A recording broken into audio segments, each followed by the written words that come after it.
Bonsoir, bienvenue au Téléjournal Ontario. Le surintendant Mark Fenton de la police de Toronto a été reconnu coupable de 3 des 5 accusations auxquelles il faisait face. Ces décisions lors du G20 ont été jugées par un tribunal disciplinaire.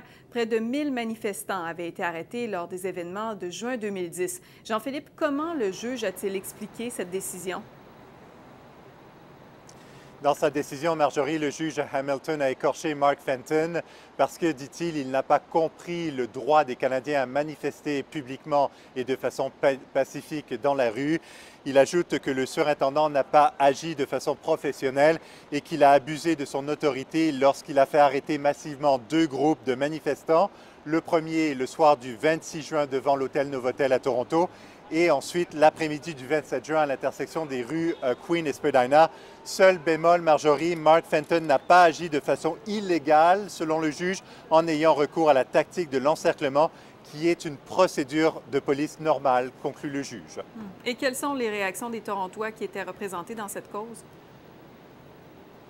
Bien, le principal plaignant dans cette affaire, M. Shervin Akavi, dit qu'il faudrait en fait une enquête publique de la province pour faire toute la lumière sur les agissements de la police parce que Mark Fenton n'est en fait qu'un bouc émissaire. Il vise carrément le premier ministre du Canada, Stephen Harper, pour avoir organisé le G20 dans la métropole. Son avocat n'en pense pas moins. Si vous voulez, on l'écoute.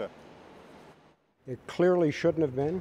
It was called for political reasons, and as a result of that, over 1,100 peaceful Canadians protesting, which is their constitutional right, were arrested unlawfully and were detained for up to 24 hours in third world country conditions.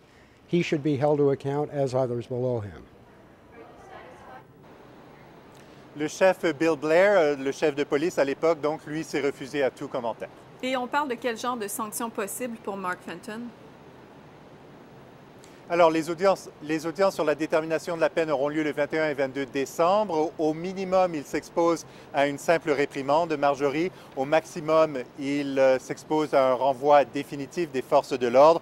Et dans un communiqué, il a présenté des excuses aux personnes innocentes qui ont été touchées de façon négative par les décisions rapides qu'il dit avoir prises pour protéger la ville contre les casseurs du Black Bloc. Merci Jean-Philippe.